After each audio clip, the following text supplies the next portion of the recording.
오늘 찬양과도 같이 빛의 갑옷을 입고 승리하시는 우리 모든 교우님들이 되기를 주님의 이름으로 축복합니다. 오늘은 5월 가정의 달을 맞이해서 가정의 달에 주신 하나님의 사랑, 하나님의 품성이죠. 우리들은 이것을 영성이라고 말하고 있는데 하나님의 품성, 영성에 관해서 말씀을 함께 나누고자 합니다. 말씀의 제목을 주는 것이 받는 것보다 복이 있느니라, 주님 말씀을 제목으로 정했습니다. 세상에서는 받는 것이 복이라고 말을 합니다만 주님은 주는 것이 복이 있다, 이런 말씀을 하셨습니다. 일반적인 세상 가치를 뛰어넘는 주님의 말씀입니다. 이렇게 말씀만 하면 안 되니까 성경 본문에 써 있는 말씀을 근거로 대보면 요한복음 13장에 주님께서 만찬을 베푸시면서 내가 주와 선생이 되어 너희 발을 씻었으니 너희도 서로 발을 씻어주는 것이 마땅하니라. 스승이신 주님께서 제자들의 발을 씻겨주심으로 말미암아 먼저 사랑을 베푸시는 그 말씀이 근거의 내용입니다. 누가복음 22장 27절을 보면은 나는 이 땅에 섬기는 자로 와 있으며 너희 중에 있느니라. 분명하게 제자들에게 당신의 사랑을 보여주시고 직접 주시는 그 말씀을 시행하신 것이 예수님이셨습니다. 오늘 우리가 함께 읽은 세 가지 본문 말씀도 그와 같은 내용입니다. 사도행전 20장, 이러한 주님의 말씀과 행적을 기억을 하면서 이 교회 성도들에게 편지하고 있는 내용이요, 바로 이러한 말씀은 주님께서 친히 하신 말씀이기 때문에 여러분들도 이 말씀대로 살아가십시오, 권면하고 있는 말씀이고요. 요한복음 10장에서도 주님께서는 이 사랑은 하나님이 주신 것이기 때문에 그 누구도 빼앗을 수 없느니라 분명하게 말씀을 하셨고요. 에스겔 34장을 보면은 에스겔이 포로된 백성들에게 하나님의 사랑이 무엇인지를 분명하게 제시하고 있는 에스겔의 설교의 내용, 그 내용을 담고 있는 것입니다. 다시 말해서 사랑 자체이시고 우리에게 생명을 주신 하나님의 품성을 말하고 있는 것입니다. 영성입니다. 우리 마음속에 하나님의 품성이 있는가 없는가, 그거를 물어볼 때가 있는데 우리 마음속에 이러한 하나님의 품성을 들었거나 기억하고 있거나 말하고 있다고 한다면 우리는 지금 하나님을 마음속에 품고 있는 것입니다. 하나님의 마음을 우리 마음속에 품고 있는 것입니다. 그래서 그거를 품고 있는 사람들을 향해서 야, 영성이 있는 사람이다, 이렇게 말을 하고 있는 것입니다. 5월 가정의 달입니다. 우리가 품어야 될 하나님의 품성을 함께 말씀으로 나누고자 합니다. 유대교의 이 유대인들은 주님이 이 땅에 오셨을 때 기뻐해야 되지만 늘 적대적이었습니다. 주님을 하나님의 아들로 모신 것이 아니라 패권적으로 주님을 바라봤기 때문입니다. 어떻게 하나님의 아들을 패권적으로 볼 수 있을까? 그 마음속에 탐욕이 들어있다면 언제든지 하나님도, 하나님의 아들도 패권적으로 바라볼 수밖에 없는 것입니다. 그런데 주님은 그러한 사람들에게조차도 받아주셨고 특별히 당신의 양들에게는 생명을 주셨고 사랑을 늘 보여주셨습니다. 유대인들은 늘 심판자의 모습이었지만 주님께서는 항상 치유자의 모습으로 우리에게 나타나셨습니다. 그렇기 때문에 사람들은 그들을 따라가야 되는 상황임에도 불구하고 따르지 않고 주님을 따라 모여들어 말씀 듣고 치유받고 크리스찬, 주님을 따르는 백성으로 거듭나는 시간을 갖게 되었다라고 하는 것입니다. 오늘 우리 예원이가 읽은 요한복음 10장에 관한 말씀은 수전절에 성전에서 벌어진 이야기입니다. 수전절, 우리가 듣기는 들었지만 귀에 익지 않은 그러한 절기입니다. 이 수전절은요, 그 유래를 보면은 BC 165년경 알렉산더가 죽은 다음에 이 알렉산더, 이 헬라 제국이 세 가지 왕조로 분열이 됩니다. 그 중에서 시리아 지역을 지배했던 왕조가 셀류커스 왕조인데, 그 셀류커스 왕조 중에서 이 안티오쿠스 에피파네스라고 하는 이 사람이 이 유다 지역을 침공한 다음에 예루살렘 성전에다가 이 모든 법궤라든지 성전의 모든 기물들을 다 없애버리고 제우스 신의 상을 거기다가 놓았습니다. 유대인들은 난리가 났죠. 그래서 유다 마카비라고 하는 이 사람이 군대를 일으켜서 항전을 벌이고 전쟁을 했고 예루살렘을 탈환을 했고 다시 그 성전에다가 하나님의 성전으로 복원을 시켰던 그 사건을 기념을 해서 수전절이라 이렇게 이름을 지었습니다. 그리고 그때로부터 100년 동안 그 유명한 마카비 왕조, 하스몬 왕조, 유대 국가가 독립국가로서 자리를 잡았던 그 시기, 다른 말로 표현하면은 단순히 국가가 독립을 한 것이 아니라 그야말로 어렵고 힘들고 지배받는 중에 에스겔에 비유한 요한계시록의 표현대로 4가지 짐승이 유다를 괴롭히는 그 시절에 잠시 하나님께서 독립국가로 하나님의 나라로 만들어주신 그 절기를 기념하는 것이 이 수전절이죠. 그렇기 때문에 이 수전절은 굉장히 큰 의미를 이 유대인들에게는 가질 수밖에 없는 것이었습니다. 하나님의 나라가 이루어지는 것이기도 하고 메시아가 오는 것이기도 하고 그 중심에는 마카비라고 하는 유다 마카비라고 하는 인물이 아주 중요하게 작용을 했고 이때부터 유대인들은 모든 백성들은 이 땅에 하나님께서 임재하신다, 메시아가 오신다, 메시아 사상이 굉장히 많이 팽배했던 많이 자리 잡았던 그러한 시기이기도 합니다. 그렇기 때문에 수전절이라고 한다면은 우리가 로마의 지배를 받고 있긴 하지만 우리들에게는 수전절에 승리의 기쁨이 있다. 그래서 정치적인 메시아를 기대하는 그러한 시기거든요. 그렇기 때문에 주님께서 이 땅에 오셔서 복음을 증거하는데 많은 사람들이 주님에 대해서 궁금증을 갖습니다. 저분은 정말 하나님이 보내신 메시아일까? 아니면 사람들의 마음을 현혹하는 그냥 기인일까?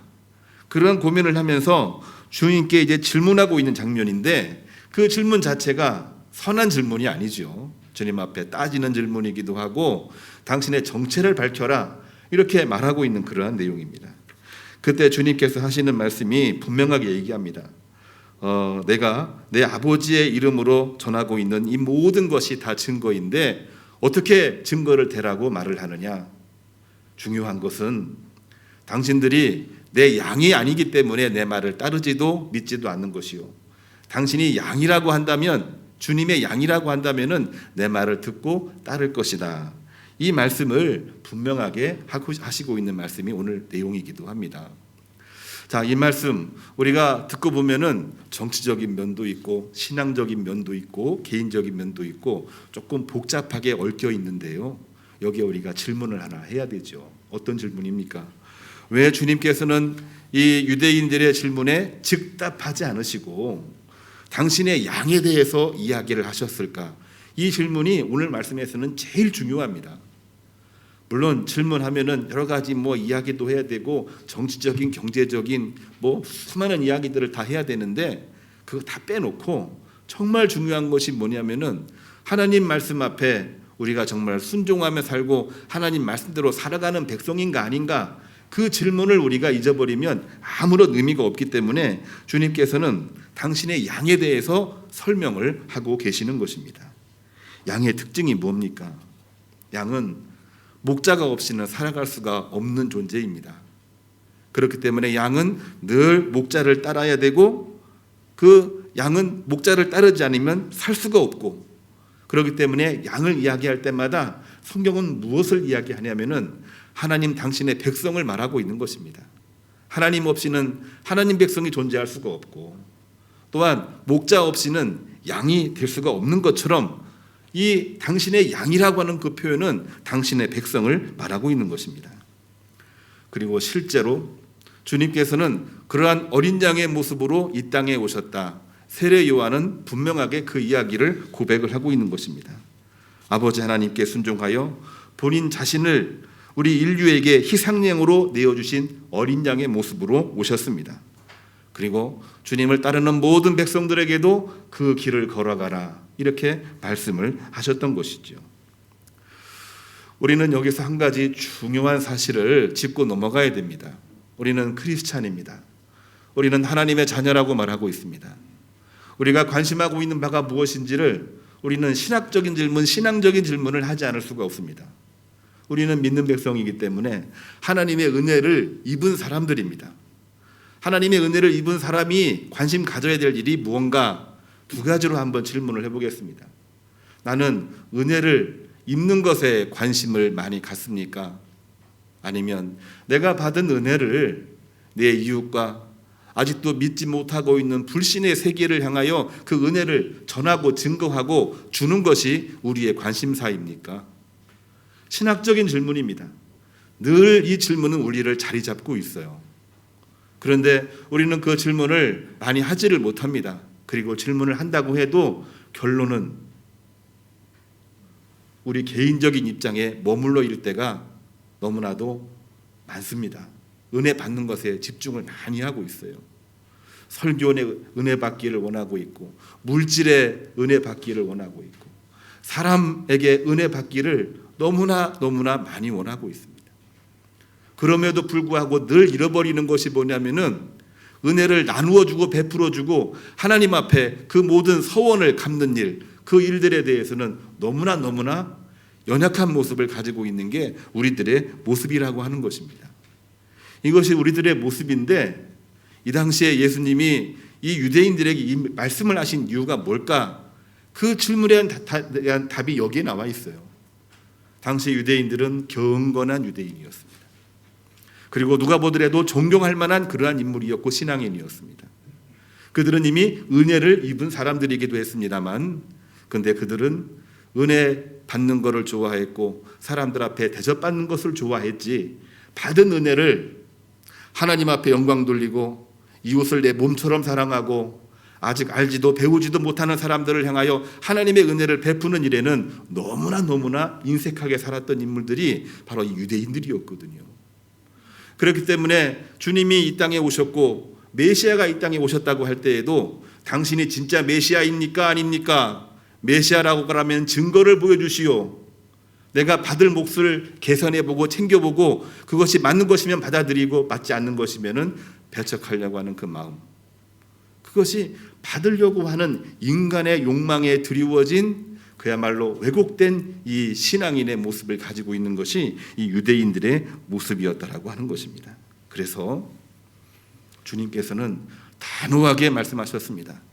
내가 아버지의 이름으로 행한 모든 일이 다 증거이고, 정말 중요한 것은 양으로서 그 말씀에 따르느냐 따르지 않느냐가 더 중요한 것이고 가장 중요한 것이다. 이 말씀을 분명하게 하고 있는 것입니다. 유대인들은 받는 것에 익숙해져서 무엇을 잃어버렸습니까? 하나님의 품성, 영성을 잃어버린 것입니다. 오늘날 우리 크리스찬도 늘 이야기를 했고 강조해 왔지만 늘 잃어버리고 늘 망각하고 있는 것이 뭐냐면요, 하나님의 품성, 하나님의 영성입니다. 이거를 우리가 품고 삽니까? 아니면 늘 잃어버리고 살고 있습니까? 코로나로, 경제 문제로, 또한 정치 군사적인 전쟁의 문제로 지금 우리는 이미 피부로 느끼고 있고 이미 말을 하고 있습니다. 풍족함이라고는 전혀 없습니다. 모든 것이 다 결핍되었고 모든 것이 다 부족합니다. 선제적인 여유도 전혀 없고 끝에 남아있는 애누리도 하나도 없는 시기를 우리는 오늘을 살고 있습니다. 이러한 때에 우리 입에서 나오는 말들, 우리 마음속에 품고 있는 마음들, 대체 어떤 마음을 품고 있는 걸까요? 이런 얘기하면 좀 조심스럽습니다만 많이 강팍해진 것을 느끼지 않을 수가 없습니다. 신문을 봐도 TV를 봐도 사람들하고 대화를 해봐도 강팍해지지 않은 사람이 거의 없을 정도로 그야말로 우리 마음은 강팍해져 있습니다. 겉모양은 신앙인의 모습이고 겉모양은 경건한 모습을 가지고 있는데 이 마음은 강팍해져서 하나님의 품성을, 영성을 잃어버리고 있는 모습이 우리들에게 너무나도 많이 있다라고 하는 것입니다. 그러나 분명하게 이야기를 합니다. 예수님은 주는 것이 받는 것보다 더 복이 있느니라. 그 말씀을 주실 때에도 애누리가 없고 여유가 없는 그러한 때보다 훨씬 더 힘들고 어려운 시절이었음을 우리는 꼭 기억을 해야 됩니다. 그런 중에도 우리는 해야 할 일이 있고 하지 않으면 안 되는 일이 있는 것입니다. 때로는 우리는 포기하지 않고는 선택할 수가 없는 일들도 언제든지 존재하고 있습니다. 선택을 해야 되고 결정을 해야 되고 결단을 해야 되는데 그것을 주저하는 동안 세상은 절대로 우리를 기다리지 않습니다. 주님은 하나님의 나라를 뭐라고 이야기를 했느냐면은 침노하는 자들의 것이라고 이야기를 했습니다. 우리가 이 말씀을 겉으로 들어보면은 침략하는 자의 것이다, 정복하는 것이다라고 이해를 하면은 너무 세상적으로 군사적으로 이해하는 표현인데요. 하나님의 나라이기 때문에 그런 표현이 들어간 것입니다. 하나님의 나라는 하기 힘든 그러한 가운데에서 먼저 주고 먼저 내밀고 먼저 내 마음을 주는 그곳에서부터 하나님의 나라가 이루어진다고 하는 그 표현이 하나님의 나라는 침노하는 자들의 것이다. 이게 바로 주님께서 직접 하셨던 말씀이기도 한 것입니다. 우리는 지금 2022년을 살아가고 있습니다. 2022년의 주제는 생명, 치유, 회복입니다. 가장 힘들고 어려웠던 전쟁을 치르고 나서 회복기인 그 시절에 우리들 마음은 강팍해져 있을 수밖에 없고 앞으로도 더욱더 강팍해질 수밖에 없는 그런 상황인데 오늘 성경 본문 말씀을 한번 보시면은요, 강팍해질 수밖에 없는 그러한 가운데 하나님이 먼저 은혜를 베푸셨어요. 주님께서 먼저 은혜를 베푸셨습니다. 사도 바울도 그 힘들고 어려운 순간 내가 주님 말씀을 따라야지 결단을 하면서 주는 것이 받는 것보다 복이 있느니라 이 말씀을 전하고 있는 말씀이 오늘 말씀 속에 나와 있는 것입니다. 에스겔 35장 25절을 보면은 하나님께서는 에스겔을 통하여 화평 언약을 주시고 있는 내용이 나와 있습니다. 26절을 보면은 복된 소낙비로 주시겠다. 소낙비가 뭡니까? 갑자기 많은 비가 내리는 거잖아요. 예상치도 못했는데 갑자기 호련히 하나님께서 소낙비같이 우리에게 은혜를 주시는 거예요. 그 은혜를 주신다고 말씀하셨습니다. 27절을 보게 되면 열매 맺게 하신 분이 여호와이신 줄 이제는 너희가 알게 될 것이다. 이게 대체 무슨 일이지? 고민했지만 줄 사람이 없습니다. 줄 만한 나라도 없습니다. 줄 만한 환경도 아닙니다. 대체 누가 이것을 나에게 주셨는가? 이것은 여호와 하나님 한 분밖에 없는 것이다. 이렇게 고백하고 있는 것이 에스겔의 설교의 핵심적인 내용입니다. 하나님은 죄짓고 포로된 자, 바벨론 포로기 70년을 이야기하는데 이 환경은 그야말로 죄짓고 포로된 자의 모습입니다. 자격이라고는 일품도 없는 그러한 이 백성이 포로된 백성이거든요. 그러한 자들에게 먼저 사랑을 베푸시고 먼저 화평의 언약을 하시고 먼저 하나님의 사랑을 베푸시는 바로 그 하나님을 에스겔은 이야기를 하고 있는 것이죠. 우리가 에스겔서 읽을 때마다 머릿속에 나와 있는 에스겔 37장의 환상을 기억하고 있습니다. 마른 뼈의 상황입니다.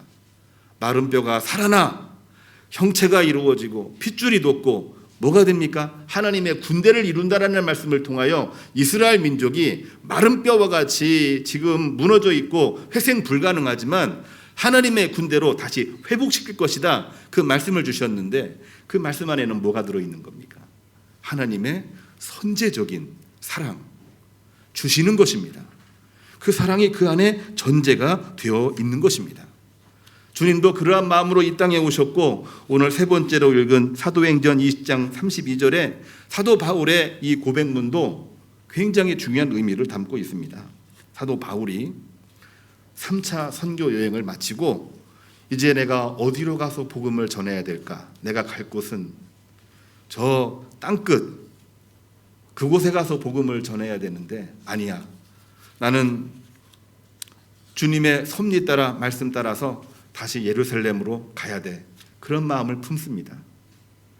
제가 이렇게 간단하게 말을 하지만 거기에는 생과 사라고 하는 죽음과 이 산다라고 하는 죽음과 이 삶이 교차하는 그러한 순간입니다.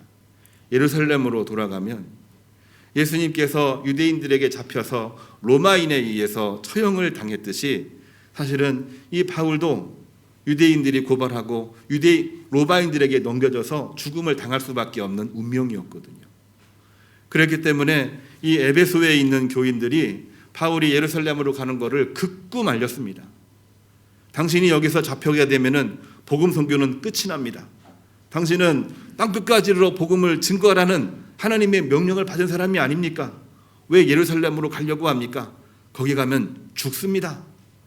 살아남아서 복음을 증거하는 것이 하나님께 영광되는 거 아니겠습니까? 그 이야기 속에 바울은 갈등할 수밖에 없는 것이죠. 바울은 어떤 고민을 했을까요? 우리는 어떤 고민을 하면서 그 순간에 어떤 결정을 할 수가 있는 것일까요? 죽어서 주님의 길을 따르는 것이냐? 살아서 주님의 복음을 증거할 것인가? 이게 바로 사도 바울의 고민이었습니다. 그러한 때 이 바울은 결단을 합니다. 내가 주님의 길을 걸어야지. 내가 주님의 길을 걸어야지. 예루살렘으로 가기로 결단을 하고 에베소에 있는 이 장로님들을 멜레도라고 하는 곳으로 불러서 그들에게 이야기를 합니다. 뭐라고 얘기했느냐? 오늘 예원이가 읽은 하나님의 말씀이죠. 사도 바울의 내용입니다. 범사에 여러분에게 모본을 보여준 바와 같이 수고하여 약한 사람을 돕고 또 주 예수 그리스도의 말씀대로 주는 것이 받는 것보다 복이 있다, 이 말씀을 기억하시기를 바랍니다. 그 말씀을 하면서 밀레도에 온 에베소 교회 장로님들을 설득을 하고 거기서 배를 타고 예루살렘, 그 항구 도시 요바로 와서 예루살렘으로 오게 되고 체포가 되는 말씀이 이루어지고 있는 것입니다. 바울은 왜 이러한 결단을 하고 결심을 했을까요? 세상적인 가치로 보게 되면은 받는 것이 훨씬 좋습니다. 우리도 그거 부정하는 사람 거의 없지요. 세상적인 가치를 뛰어넘어서 주님의 길을 따른다고 하는 것은 주는 것입니다.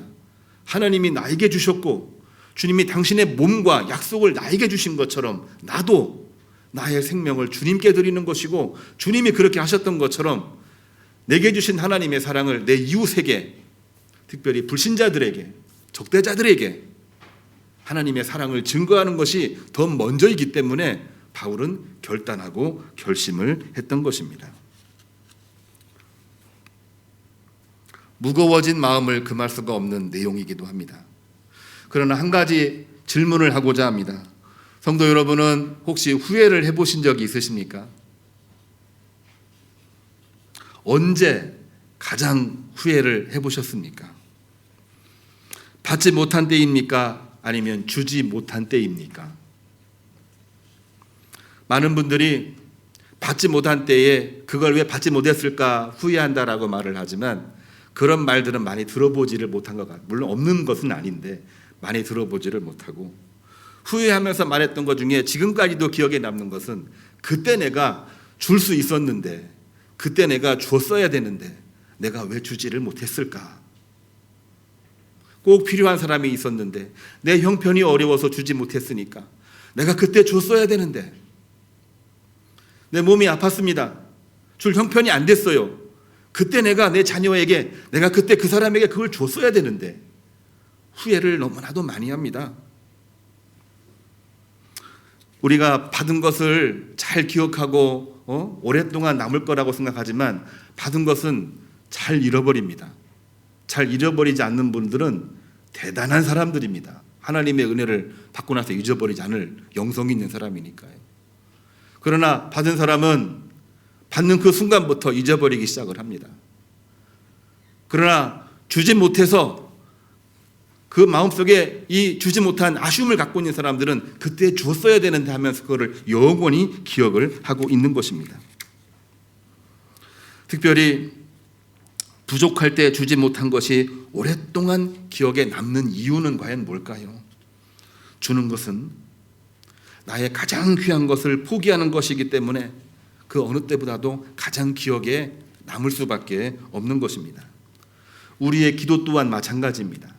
우리가 하나님 앞에 기도 드릴 때에도 단순히 우리의 소원을 이야기하는 것이 아니라 내 자신을 주님 앞에 드리는 것입니다.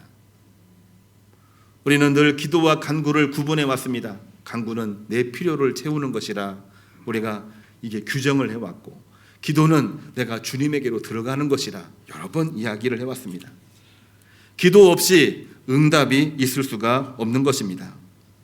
주님 사랑을 담아서 이웃과 우리 동역자들에게 내 자신을 주지 아니하고든 그 어떤 일도 이루어지질 않습니다.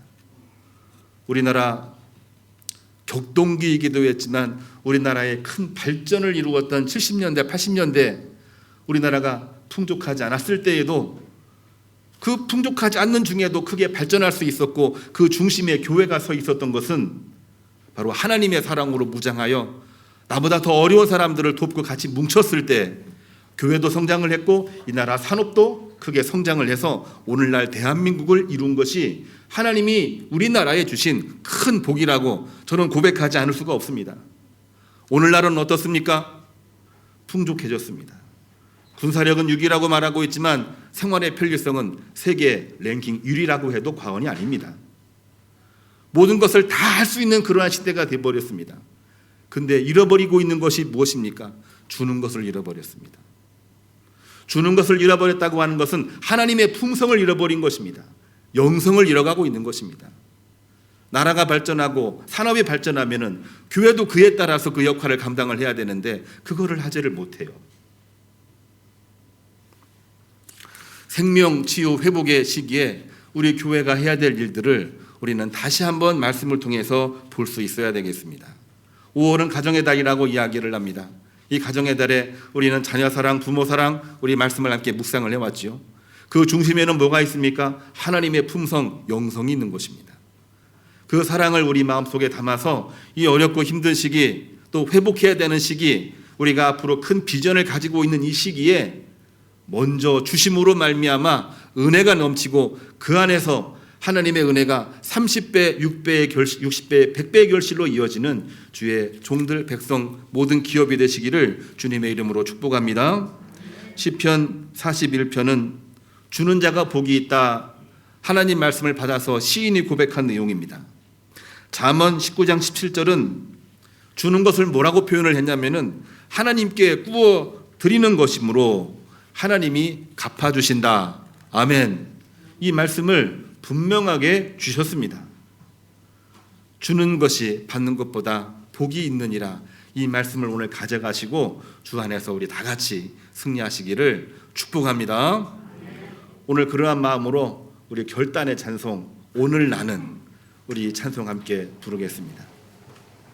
내가 먼저 손 내밀지 못하고 오늘 나는 내가 먼저 주지를 못했고 오늘 나는 우리 찬양 부르면서 우리 교회도 가정도 정말 회복하는 그 시기에 하나님의 은총으로 거듭나는 귀한 계기가 되기를 간절히 바랍니다. 다 같이 부르겠습니다.